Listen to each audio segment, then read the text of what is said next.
여보, 오늘도 출근 잘 다녀오세요.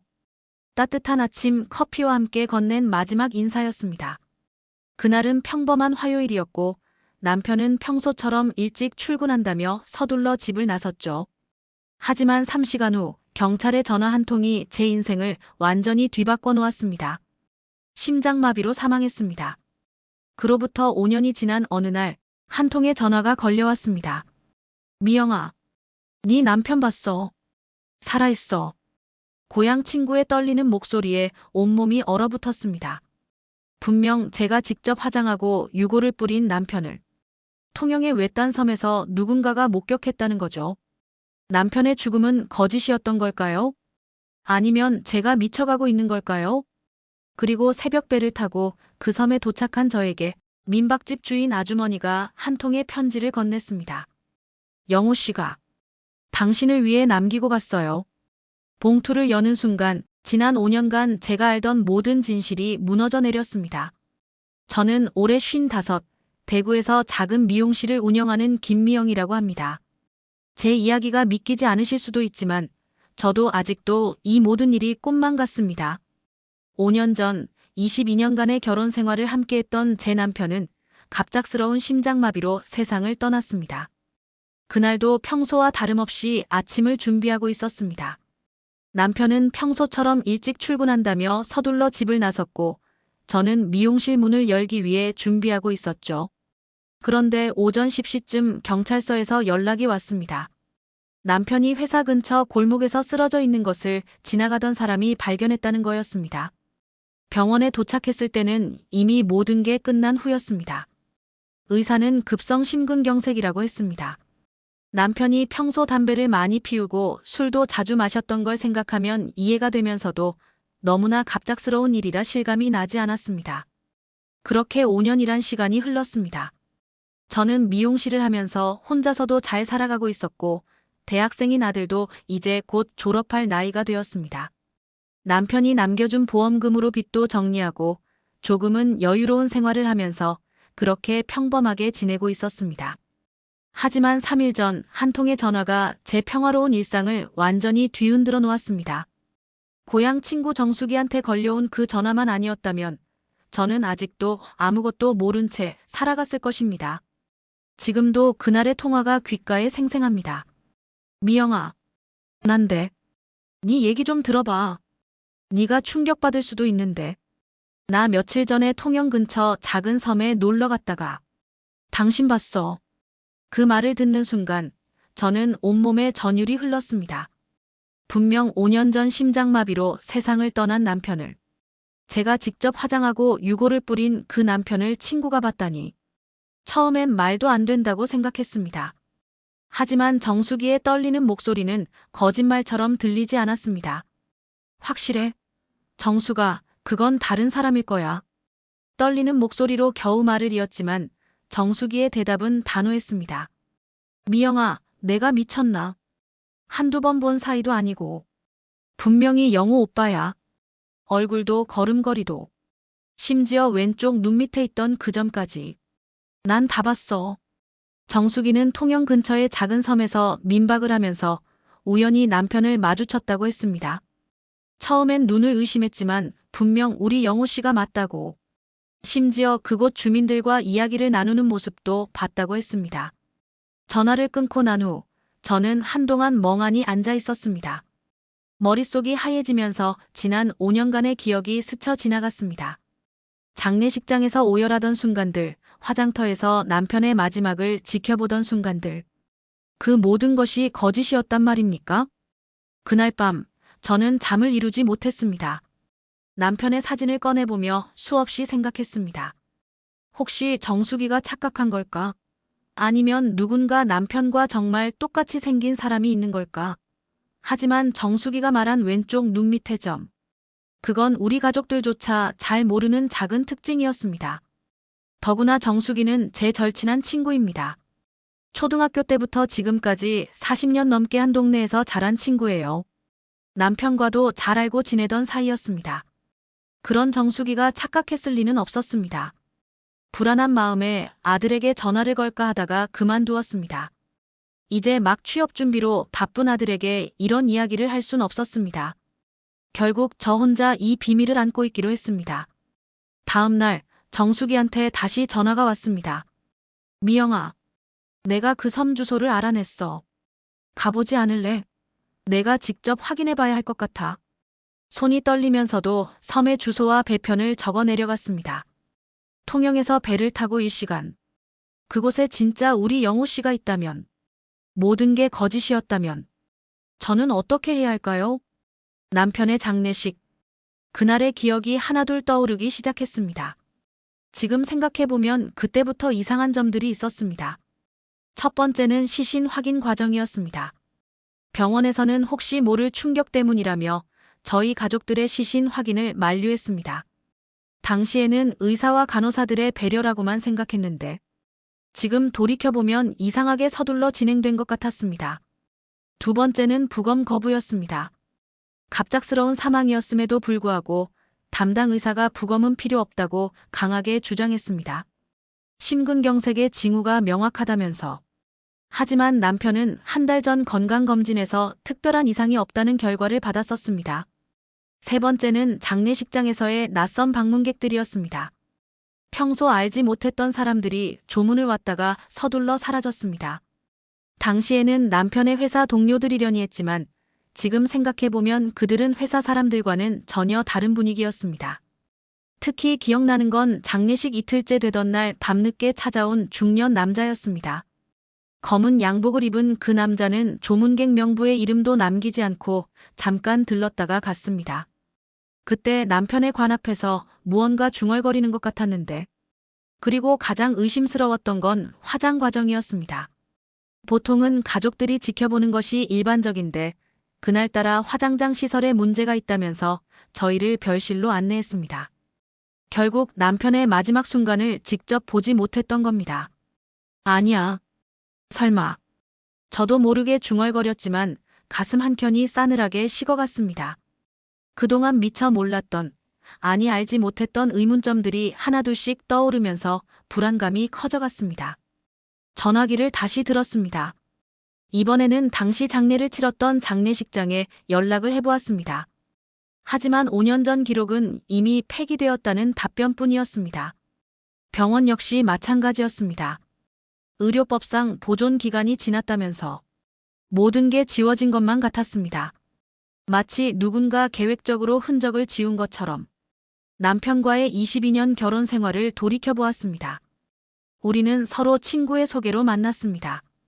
당시 은행에 다니던 남편은 성실하고 차분한 성격으로 제 마음을 사로잡았죠. 결혼 초기에는 정말 행복했습니다. 맞벌이를 하면서도 가정적인 남편은 집안일도 잘 도왔고 휴일이면 항상 가족과 시간을 보냈습니다. 아들이 태어난 후에는 더욱 책임감 있는 가장이 되었습니다. 하지만 IMF가 터지면서 우리 가정에도 시련이 찾아왔습니다. 남편이 다니던 은행이 구조조정 대상이 되었고 결국 명예퇴직을 하게 되었습니다. 그 후 남편은 보험 설계사로 일을 시작했습니다. 처음에는 힘들어했지만 점차 보험 일에 적응해 갔습니다. 오히려 은행보다 수입이 늘었다며 좋아하기도 했죠. 다만 출장이 잦아지고 밤늦게 귀가하는 일이 많아졌습니다. 고객 관리 때문이라고 했지만 지금 생각해보면 그때부터 뭔가 달라지기 시작했던 것 같습니다. 사망하기 1년 전쯤부터는 더 바빠졌습니다. 주말에도 자주 나갔고 때로는 며칠씩 지방 출장을 가기도 했습니다. 통장에 찍히는 금액은 점점 커졌지만 왠지 모르게 불안했습니다. 남편의 눈빛이 예전 같지 않았거든요. 특히 마지막 한 달은 매일 밤 늦게까지 서재에서 무언가를 정리하는 것 같았습니다. 컴퓨터로 작업을 하다가 제가 다가가면 황급히 화면을 끄곤 했죠. 중요한 고객 자료라며. 그땐 그저 바쁜가 보다 했습니다. 그리고 그날이 왔습니다. 평소와 다름없이 출근한다며 나간 남편이 다시는 돌아오지 않았습니다. 갑작스러운 심장마비. 너무나 허무하게 끝이 났다고 생각했습니다. 하지만 지금 돌이켜보니 그건 어쩌면 완벽하게 계획된 이별이었을지도 모릅니다. 남편의 마지막 모습, 그날 아침에 서둘러 떠나던 발걸음. 혹시 그때 이미 모든 걸 알고 있었던 걸까요? 가슴이 무거워졌습니다. 22년이라는 세월이 거짓말처럼 느껴졌습니다. 남편이 사망한 후 생명보험회사에서 연락이 왔습니다. 남편이 가입해둔 보험금이 예상보다 훨씬 큰 금액이었습니다. 당시 저는 너무 슬퍼서 자세히 살펴보지도 않았습니다. 보험 설계사로 일하던 남편이니 당연히 보험 준비를 잘해뒀을 거라고만 생각했죠. 총 보험금은 7억. 그것도 모두 제가 수익자로 지정되어 있었습니다. 지금 생각해보면 이상한 점이 또 있었습니다. 대부분의 보험이 남편의 사망 1년 전에 가입된 것이었어요. 그것도 거의 한꺼번에. 보험금을 받고 나서야 알게 된 사실이 있었습니다. 남편이 평소 즐겨 찾던다던 단골 병원이 실제로는 한 번도 가보지 않은 곳이었다는 것입니다. 보험 가입 시 받았다는 건강검진 기록도 어딘가 이상했습니다. 게다가 보험금 지급 과정이 너무 순조로웠습니다. 보통 고액의 보험금 청구는 까다로운 심사를 거친다고 하는데 제 경우는 일주일 만에 모든 절차가 끝났습니다. 마치 누군가가 미리 다 준비해둔 것처럼. 미영 씨, 모든 서류가 완벽하네요. 곧 보험금이 입금될 겁니다. 당시 보험회사 직원의 말이 귓가에 맴돕니다. 보험금을 받은 후 저는 남편이 남긴 빚을 갚았습니다. 아들의 대학 등록금도 해결했고 미용실도 리모델링했죠. 그리고 얼마 전에는 작은 아파트도 장만했습니다. 그동안 너무나 감사하게 생각했던 그 보험금이 지금은 가슴을 무겁게 만듭니다. 서랍장 깊숙이 보관해 두었던 보험 서류들을 다시 꺼내보았습니다. 보험 계약서, 사망진단서, 보험금 지급 확인서. 하나하나 살펴볼수록 의심스러운 부분들이 눈에 띄었습니다. 특히 사망진단서에 서명한 의사의 이름이 궁금했습니다. 인터넷으로 찾아보니 그 의사는 2년 전 해외로 이민을 갔다고 합니다. 이제는 연락할 방법조차 없었습니다. 혹시 이 모든 것이 치밀하게 계획된 보험 사기였던 걸까요? 그렇다면 저는 모르는 사이에 공범이 된 걸까요? 정수기와 다시 통화를 했습니다. 이번에는 더 자세한 이야기를 들을 수 있었습니다. 미영아, 내가 그날 자세히 봤어. 섬에서 우연히 마주쳤는데 영호 오빠가 모자를 푹 눌러 쓰고 있더라고. 근데 바람에 모자가 살짝 들리는 순간 딱 알아봤지. 놀라서 뒤를 쫓아가려고 했는데 오빠가 날 보고는 황급히 어디론가 사라지더라. 정수기의 말에 따르면 남편은 해바라기라는 작은 민박집에서 자주 목격된다고 했습니다. 섬 주민들 말로는 2년 전부터 간간히 그 민박을 찾아온다고 합니다. 주로 혼자 오지만 가끔은 낯선 남자들과 함께 오기도 한다고. 처음엔 내가 잘못 봤나 싶어서 며칠을 더 지켜봤어. 그러다 식당에서 밥 먹는 모습도 봤지. 분명 영호 오빠 맞아. 심지어 예전처럼 된장찌개를 먹을 때 고추를 발라 먹더라고. 남편의 특징적인 식사 습관까지. 이건 절대 다른 사람일 수가 없었습니다. 더구나 정수기가 말한 왼쪽 눈 밑의 점은 우리 가족들만 아는 비밀 같은 것이었습니다.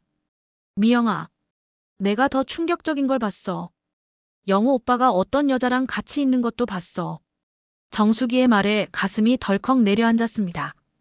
혹시 그동안 다른 여자가 있었던 걸까요?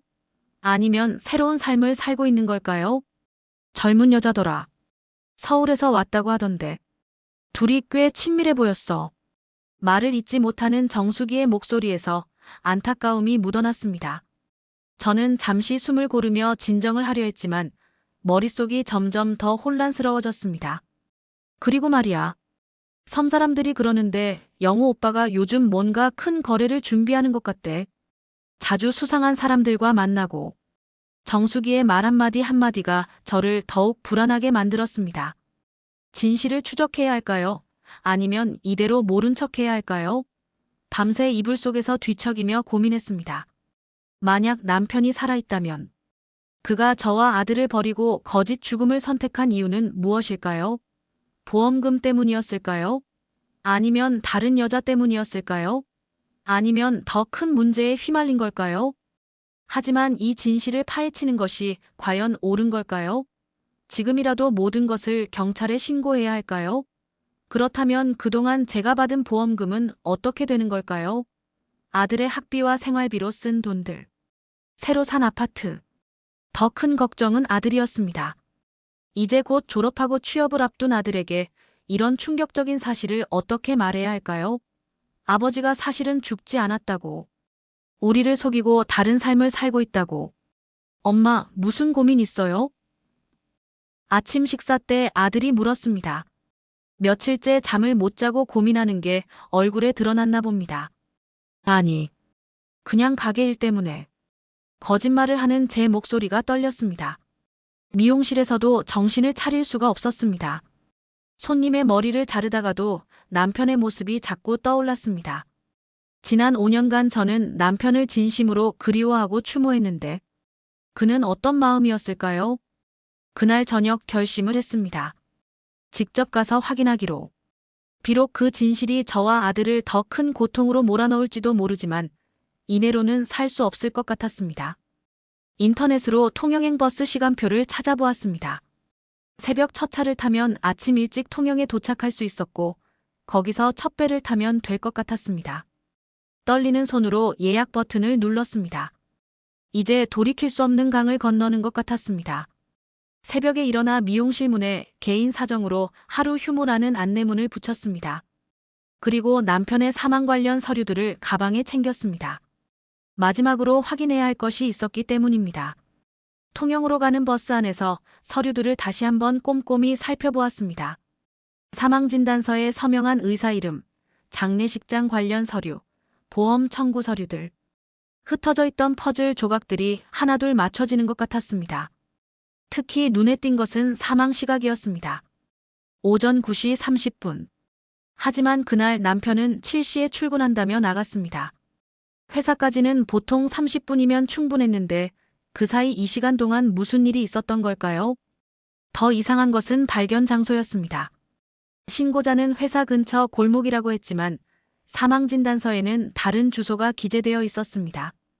그것도 회사와는 정반대 방향. 통영에 도착하자마자 가장 먼저 찾아간 곳은 당시 남편이 발견되었다는 장소였습니다. 좁은 골목길 끝에는 작은 여관이 있었습니다. 지금은 문을 닫았지만 5년 전엔 영업을 했다고 합니다. 여관 주변 상점들을 돌아다니며 물어보았습니다. 5년 전 그날의 기억을 가진 사람을 찾고 싶었습니다. 다행히 옆 가게 할머니가 기억하고 계셨습니다. 아, 그날요? 맞아요. 누가 쓰러졌다고 난리가 났었지. 근데 이상했어요. 구급차가 오기 전에 검은 차가 먼저 와서 데리고 갔거든요. 할머니의 증언은 충격적이었습니다. 경찰 조서에는 지나가던 사람이 발견해 신고했다고 되어 있는데 누군가가 미리 와서 남편을 데리고 갔다니. 그 사람 죽었다고 하던데. 그런데 전혀 안 죽은 것처럼 보였어요. 차에 실릴 때 혼자 걸어갔거든요. 가슴이 쿵쾅거렸습니다. 이제는 확실했습니다. 남편의 죽음은 철저하게 계획된 연극이었던 겁니다. 통영에서 더 충격적인 사실을 알게 되었습니다. 은행에서 일하다가 보험 설계사로 전향했다던 남편의 이야기. 그것도 거짓이었습니다. 우연히 들른 횟집 주인의 말이 결정적이었습니다. 아, 그분. 여기 자주 오셨죠? 근데 무슨 보험 설계사였다고요? 아닌데. 전 분명히 사채업자라고 들었는데. 남편이 통영에 자주 왔다는 사실도 처음 알았습니다. 횟집 주인 말로는 한 달에 2~3번은 왔다고 합니다. 항상 검은색 고급차를 타고 와서 누군가를 만났다고. 불안한 마음에 은행에 들러 남편 명의의 거래 내역을 조회해 보았습니다. 다행히 오래된 거래도 확인할 수 있었는데 거기서 또 하나의 충격적인 사실을 발견했습니다. 남편 명의로 여러 건의 대출이 있었습니다. 그것도 제가 전혀 모르는 사금융에서. 금액도 어마어마했습니다.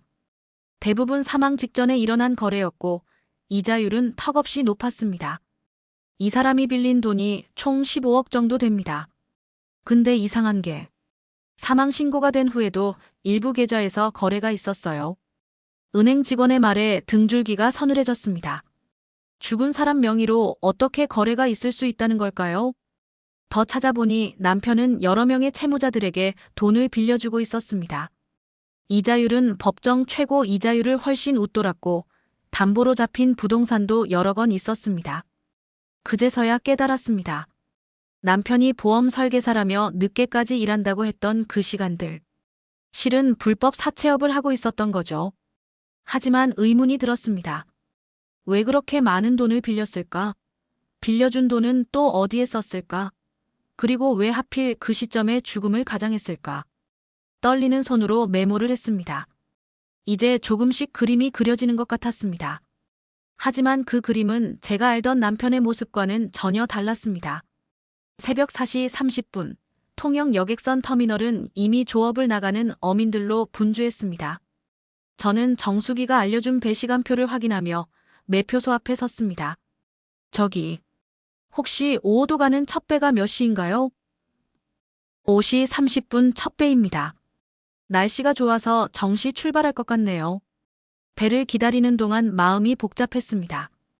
과연 이게 옳은 선택일까? 만약 정말 남편을 마주치게 된다면 난 뭐라고 해야 할까? 수많은 생각이 머릿속을 맴돌았습니다. 새벽 안개가 자욱한 바다 위로 희미한 햇살이 비치기 시작했습니다. 드디어 배가 들어왔고 저는 떨리는 발걸음으로 승선했습니다. 배 안에서 만난 섬 주민들의 이야기를 듣다 보니 더 놀라운 사실들이 드러났습니다. 아, 그 양반. 가끔 오시는데 마을에선 사업가라고들 하더만. 한 2년 전부터 오시는 것 같아요. 섬에 리조트를 짓는다고 부지를 알아보고 다니셨어요. 리조트라니. 대체 어디서 그런 돈이? 그때 문득 떠올랐습니다. 그 많은 대출금과 보험금. 설마 그 돈으로. 1시간 남짓한 배 여행 동안 저는 창밖만 바라보았습니다. 잔잔한 바다 위로 떠오르는 태양이 마치 곧 드러날 진실처럼 느껴졌습니다. 잠시 후 5호도에 도착하겠습니다. 승객 여러분께서는 안전하게 하선해 주시기 바랍니다. 방송이 나오자 가슴이 쿵쾅거리기 시작했습니다. 이제 돌이킬 수 없는 순간이 다가오고 있었습니다. 섬에 발을 내딛는 순간 차가운 해풍이 얼굴을 스쳤습니다. 새벽 공기는 차갑고 서늘했지만 이상하게도 마음은 조금 진정되는 것 같았습니다. 해바라기 민박. 정수기가 알려준 그곳으로 향하는 길. 과연 그곳에서 어떤 진실을 마주하게 될까요? 섬은 생각보다 작았습니다. 좁은 길을 따라 10분 정도 걸으니 해바라기 민박이 보였습니다. 노란색 간판이 달린 2층짜리 건물. 바닷가가 보이는 언덕에 자리 잡고 있었습니다. 아직 이른 시간이라 민박집은 조용했습니다. 현관문 앞에서 잠시 망설이다가 초인종을 눌렀습니다. 잠시 후 60대로 보이는 아주머니가 나오셨습니다. 아이고, 이렇게 이른 시간에. 혹시 방 구하러 오셨어요? 아, 네. 그런데 혹시 목이 메어 말이 제대로 나오지 않았습니다. 어머, 손님 얼굴이 많이 창백하네요. 들어오세요. 따뜻한 차라도 한 잔 드시면서 이야기해요. 아주머니는 저를 안으로 안내했습니다. 거실에 앉아 주변을 둘러보니 벽에 걸린 사진들이 눈에 들어왔습니다. 섬의 풍경들. 그리고 그 사진들 사이에서 낯익은 뒷모습을 발견했습니다. 혹시 이 사진 속의 손님. 떨리는 손으로 사진을 가리켰습니다. 아주머니의 표정이 순간 굳어졌습니다. 그러더니 잠시 저를 뚫어지게 쳐다보시더니 한숨을 내쉬었습니다. 혹시 미영 씨이신가요? 제 이름을 아시다니. 순간 온몸이 얼어붙는 것 같았습니다. 영호 씨가 언젠가 오실 거라고 했어요. 당신을 위해 편지를 맡기고 가셨습니다. 아주머니는 서랍에서 하얀 봉투를 꺼내 제게 건네주었습니다. 봉투에는 분명 남편의 필체로 제 이름이 적혀 있었습니다. 읽어보세요. 그리고 모든 걸 이해하시길 바랍니다. 떨리는 손으로 봉투를 열었습니다. 편지지를 펼치자 남편의 익숙한 필체가 눈에 들어왔습니다. 하지만 첫 문장을 읽는 순간 저는 그 자리에 주저앉고 말았습니다. 사랑하는 미영에게 먼저 용서를 구합니다. 당신에게 이런 고통을 안겨준 나를 용서해 주시겠습니까? 5년 전 내가 선택한 거짓된 죽음. 그건 내 인생에서 가장 비겁한 선택이었습니다. 하지만 그때의 나는 다른 선택지가 없었습니다. IMF 이후 은행을 그만두고 보험 설계사가 된 것까지는 사실입니다. 하지만 그 이후의 이야기는 모두 거짓이었습니다. 나는 보험 설계사 일을 하면서 자금이 필요한 사람들을 많이 만났고 그들에게 높은 이자로 돈을 빌려주기 시작했습니다. 처음에는 작은 규모였습니다. 하지만 점점 욕심이 커졌고 결국 조직폭력배와 연계된 대부업체와 손을 잡게 되었습니다. 그들은 나의 은행 경력과 보험 설계사라는 직함을 이용해 불법 대출 사업을 확장했습니다. 돈은 빠르게 불어났습니다. 하지만 그만큼 위험도 커져갔죠. 채무자들의 자살, 파산, 도주, 그리고 조직 내부의 갈등까지. 결국 나는 15억이라는 거액을 횡령했다는 누명을 쓰게 되었습니다. 그들은 나를 죽이려 했습니다. 하지만 나는 미리 알아채고 계획을 세웠습니다. 보험에 가입하고 가짜 사망 진단서를 준비하고 모든 게 치밀하게 준비된 사기였습니다. 당신과 아들에게 보험금을 남기고 사라지는 것. 그게 내가 할 수 있는 최선이라고 생각했습니다. 하지만 그건 이기적인 변명에 불과했다는 걸 이제야 깨닫습니다. 지난 5년간 당신이 얼마나 힘들었을지. 당신의 눈물과 고통을 생각하면 가슴이 찢어집니다. 하지만 이제는 더 이상 숨을 수 없게 되었습니다. 그들이 다시 나를 찾아냈기 때문입니다. 편지를 읽는 내내 눈물이 흘러내렸습니다. 분노와 배신감, 그리고 연민이 뒤섞인 복잡한 감정이 가슴을 옥죄었습니다. 편지는 계속 이어졌습니다. 이 섬에서 나는 새로운 삶을 시작하려 했습니다. 리조트 건설이라는 명목으로 부지를 매입하고 투자자들을 모으면서. 하지만 그것도 결국 도망치기 위한 변명이었을 뿐입니다. 당신이 이 편지를 읽고 있다면 아마 정수기를 통해 내 생존 사실을 알게 되었겠죠. 사실 그것도 의도된 것이었습니다. 더 이상 숨길 수 없다는 걸 알았고 당신에게 진실을 알릴 방법을 찾고 있었으니까요. 그리고 당신이 알아야 할 것이 하나 더 있습니다. 내가 이 섬에서 만난 여자에 대해서요. 그녀는 단순한 애인이 아닙니다. 그녀는 조직의 스파이였습니다. 나를 감시하고 있었던 거죠. 얼마 전에야 그 사실을 알게 되었습니다. 이제 더 이상 도망칠 곳도 숨을 곳도 없습니다. 조직은 이미 이 섬까지 나를 추적해왔고 보험 사기 사실도 알아냈습니다. 당신이 받은 보험금도 위험해질 수 있습니다. 그래서 부탁이 있습니다. 이 편지를 읽고 나면 즉시 이 섬을 떠나세요. 그리고 경찰에 신고하세요. 내가 준비해둔 증거들이 있습니다. 해바라기 민박 뒤편 창고 바닥 밑에 있는 금고. 비밀번호는 우리 아들 생일입니다. 그 안에는 조직의 불법 대출 증거와 내부 비리 자료들이 있습니다. 이것들이 당신과 아들을 지킬 수 있는 방패가 될 거예요.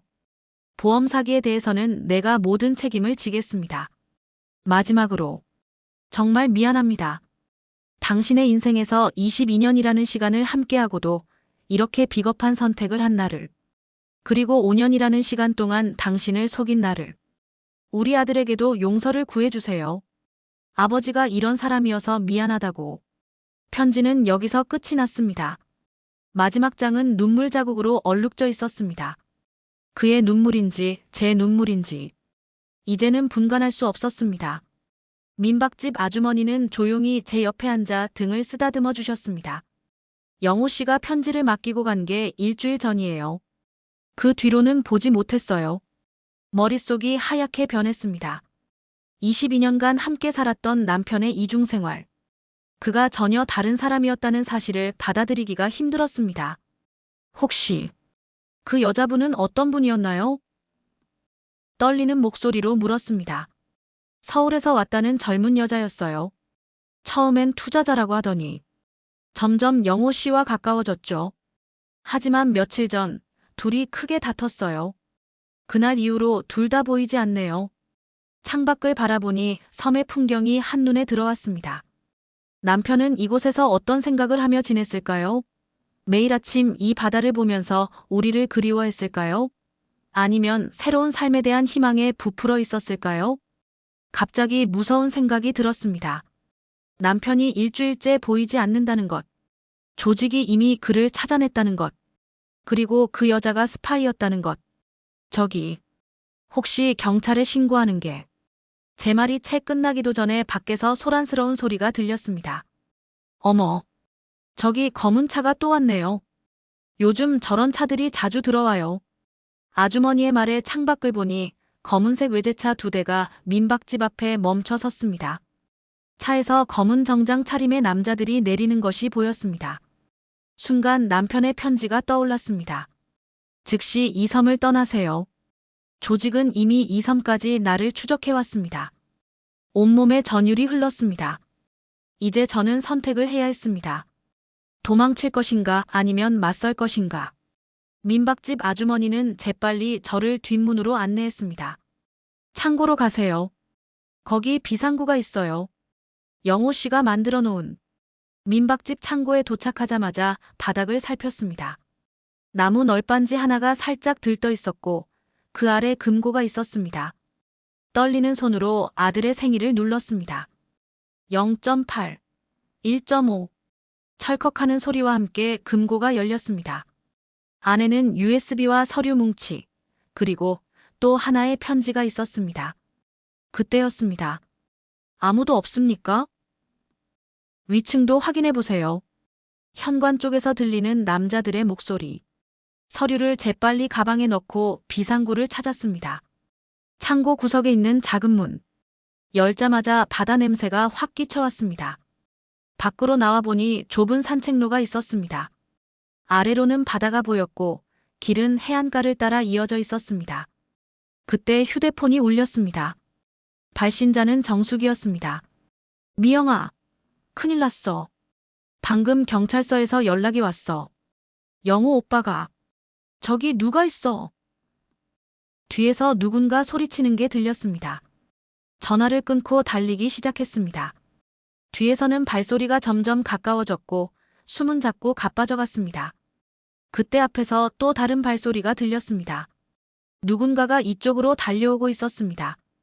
양쪽에서 쫓기는 신세가 되어버린 저는 순간 바다를 바라보았습니다. 파도 소리가 귓가에 울렸고 정수기의 마지막 말이 머릿속을 스쳐갔습니다. 영호 오빠가. 대체 남편에게 무슨 일이 생긴 걸까요? 선택의 여지가 없었습니다. 절벽 아래로 이어지는 좁은 바위 틈을 발견했습니다. 그곳으로 몸을 숨기는 것. 그것만이 지금 제가 할 수 있는 유일한 선택이었습니다. 바위 틈에 몸을 숨기고 굳게 눈을 감았습니다. 머리 위로 발소리가 지나갔고 점점 멀어져 갔습니다. 떨리는 손으로 금고에서 꺼낸 마지막 편지를 펼쳤습니다. 손전등을 비춰가며 읽기 시작했습니다. 미영아, 이 편지를 읽고 있다면 이미 그들이 움직이기 시작했다는 뜻일 거야. USB에는 조직의 모든 불법 대출 기록과 자금 세탁 증거가 들어있어. 그리고 보험 사기 관련 자료도. 그때였습니다. 휴대폰으로 문자가 왔습니다. 발신자는 경찰서였습니다. 오늘 오전 6시 통영 앞바다에서 신원 미상의 남성 시신이 발견되었습니다. 소지품에서 확인된 연락처로 연락드립니다. 신원 확인이 필요하오니 통영경찰서로 와주시기 바랍니다. 온몸이 얼어붙었습니다. 설마. 그럴 리가. 다시 편지를 읽어 내려갔습니다. 나는 이미 경찰에 자수를 했어. 어제. 모든 증거를 가지고 통영경찰서를 찾아갔지. 하지만 조직도 이미 알고 있더군. 경찰서를 나서는 순간 그들과 마주쳤어. 손이 떨려왔습니다. 더 이상 읽을 수가 없었습니다. 그때 위에서 또다시 발소리가 들렸습니다. 이번에는 더 많은 사람들. 이쪽입니다. 경찰입니다. 경찰? 숨죽이고 있던 저는 천천히 고개를 들었습니다. 김미영 씨 맞으십니까? 안전하십니다. 나오셔도 됩니다. 바위 틈에서 나오자 수많은 경찰들이 보였습니다. 그리고 그들 사이로 정수기가 걱정스러운 표정으로 서 있었습니다. 미영아, 영호 오빠가 자수를 했대. 그리고 어젯밤에 조직에게. 말을 잇지 못하는 정수기를 보며 저는 모든 것을 직감했습니다. 결국 남편은 마지막으로 우리를 지키기 위한 선택을 한 것입니다. 통영경찰서에서 모든 진실이 밝혀졌습니다. 남편은 자수하기 전날 조직의 모든 증거를 경찰에 넘겼고 보험 사기건에 대해서도 자백했습니다. 하지만 조직원들과 마주치면서 실랑이가 벌어졌고 결국 바다에서 그렇게 생을 마감했다고 합니다. USB 속 자료들은 대형 금융 비리를 밝혀내는 결정적인 증거가 되었습니다. 수십 명의 조직원들이 체포되었고 그들이 운영하던 불법 대부업체도 모두 수사선상에 올랐습니다. 보험금 문제는 제가 자발적으로 모두 반환하기로 했습니다. 비록 힘들겠지만 그것이 옳은 일이라고 생각했습니다. 다행히 검찰에서는 남편의 자수와 증거 제공을 고려해 저와 아들은 공범에서 제외시켜 주었습니다. 장례식장에는 많은 사람들이 찾아왔습니다. 남편의 마지막 선택이 수많은 피해자들을 구제하는 계기가 되었다는 이야기들이 오갔습니다. 아들은 모든 사실을 알고 한동안 방에서 나오지 않았습니다. 하지만 시간이 지나면서 조금씩 이해하기 시작했습니다. 아빠가 마지막엔 옳은 일을 선택하셨네요. 해바라기 민박집 아주머니가 전해주신 남편의 마지막 물건들 중에는 우리 가족 사진이 있었습니다. 뒷면에는 이렇게 적혀 있었습니다. 살면서 가장 행복했던 순간들, 그리고 가장 후회되는 선택들, 모두 당신들과 함께였습니다. 미안합니다. 그리고 사랑합니다. 이제는 새로운 시작을 해야 합니다. 비록 많은 것을 잃었지만 진실과 함께 살아가는 것. 그것이 남편이 마지막으로 우리에게 남긴 교훈이 아닐까요? 그리고 가끔 통영 앞바다를 바라보며 생각합니다. 당신의 선택이 옳았다는 걸 이제야 이해했다고.